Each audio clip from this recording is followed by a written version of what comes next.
आपण आज पाहतोय काळ्या वाटाण्याची उसळ। तर मस्त अशी टेस्टी तुम्ही पहा, तुम्हीही करा। व्हिडिओ आवडला तर लाईक करा, शेअर करा, सबस्क्राइब करा आणि चला पाहूया आता आपण काळ्या वाटाण्याची उसळ कशी बनवायची। नमस्कार, रेश्मा किचनमध्ये तुमचं सर्वांचं मनपूर्वक स्वागत आहे। इथे काळ्या वाटाण्यावर रात्रभर भिजवून घेतले।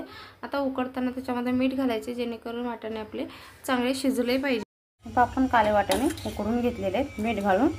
आता 5 शिट्ट्या मी साधारण काढलेले आहेत। छान असे उकडले ते बघा, मस्त असे। आणि या वाटीमध्ये मी थोडेसे यातले शिजलेले बाजूला काढून ठेवले। आता हे मिक्सर मध्ये आपण थोडेसे फिरवून घ्यायचे। आणि आता याला फोडणी काय करायची, तर आपण गावरान म्हणजे जसे आम्ही कोकणात बनवतो आई वगैरे तशी बनवणार आहे। मस्त अशी करून पहा। इथे तेल गरम करून घेतले। इथे छोटे छोटे आहेत ना आपले दालचिनीचे तुकडे घालायचे आणि आपले पानं टमाट्याचे पानं,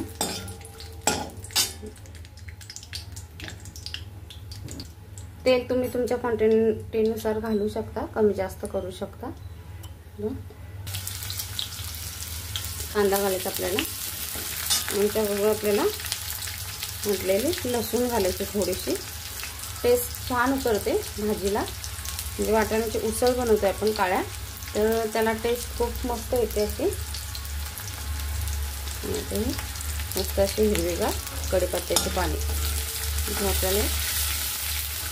इथे कांदा आपला थोडाफार फ्राय केलेला आहे मस्तपैकी। आणि हे जे वाटण आहे ते केले जातं आमच्याकडे कांदा खोबरं आणि आलं लसूण असं घालून वाटण केलं जातं। तर इथे मी फक्त कांदा आणि खोबरं वाटलेलं आहे आणि धने बडीशेप मी वाटलेले याच्यात भाजून। आलं लसूणची पेस्ट मी घालणार आहे त्याच्यामध्ये, तर आपण त्यातली थोडीशी पेस्ट वापरूया। आलं लसूणची पेस्ट घातली, मिक्स करून आपल्याला परतून घ्यायचे। थोडा वेळ हळद, इथं मसाला तिखटवाला आपल्याकडे जो असतो तो बरोबर ते मिक्स करून घ्यायचं या पद्धतीने। तुम्ही तेल तुम्हाला जेवढं आवडत असेल तेवढं तुम्ही भाजीला वापरू शकता। इथे मी थोडंसं कमीच वापरते।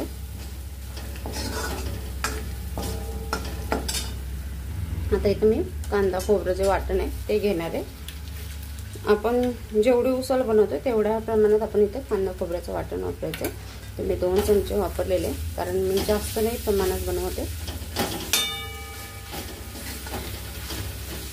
2-3 माणसांच्या हिशोबाने मी इथे मसाला बनवते। जर तुमची क्वांटिटी खूप असेल थोडासा मसाल्याचं प्रमाण खूप लागेल। तिखट मसाल्यापासून सगळंच तुम्हाला जास्तीच वापरावं लागेल। इथं वाटाणे मी रात्रभर भिजवून छान घेतले होते। भिजवताना आपण काही वापरलं नाही, जसं कडधान्य भिजवायला टाकतो तसंच भिजवायला टाकलेलं। फक्त सकाळी मीठ घालून 5 शिट्ट्या काढून घेतल्या। जे आता उकडलेले वाटाणे आपण घेतले होते ते मिक्सरमध्ये असे जाडसर वाटून घेतले।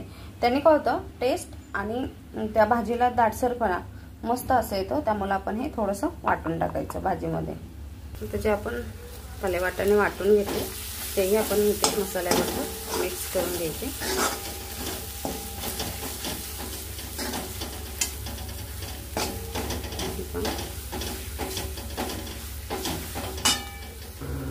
आता याच्यामध्ये आपल्याला वाटाणे शिजवलेले आपण ओतून घ्यायचे, मस्त असे मिक्स करायचे। इथे आता उकळी काढून घ्यायची आपल्याला एक। आणि मी इथे मिठाचा वापर नाही करणार आहे, कारण ऑलरेडी मी वाटाणे शिजताना मीठ टाकला होता।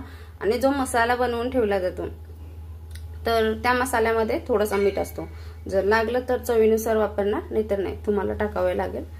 तर हे आपण मसाला आता वाटून घेतला, पण ठेवायचा मसाला असतो त्यामुळे आम्ही मीठ पहिला वापरतो त्याच्यात। तर या पद्धतीने नक्की करा। आणि थोडीशी उकळी आल्यानंतर कसुरी मेथी जर असेल कसुरी मेथी टाका किंवा कोथिंबीर। या पद्धतीने छान अशी उकळी काढून घ्यायची मस्त असं। तुम्हाला जास्त तेलाची तर्री आवडत असेल तुम्ही तेलाचा वापर जास्त करा। आता ही ते आपली भाजी छान अशी उकळून झालेली आहे तयार। इथे आपल्याला थोडीशी याच्यामध्ये मी कोथिंबीर घालणार आहे। आता ही बंद करून घ्यायची आणि या पद्धतीने भाजी करून पहा। लाईक करा, शेअर करा, सबस्क्राइब करा आणि खूप टेस्टी लागते। मस्त अशी भाजी तयार होते। आणि कोकणी पद्धतीने आमच्या इकडे या पद्धतीने केली जाते। तर तुम्ही या पद्धतीने करून पहा आणि व्हिडिओ पूर्ण पाहिल्याबद्दल खूप खूप खूप मनापासून धन्यवाद।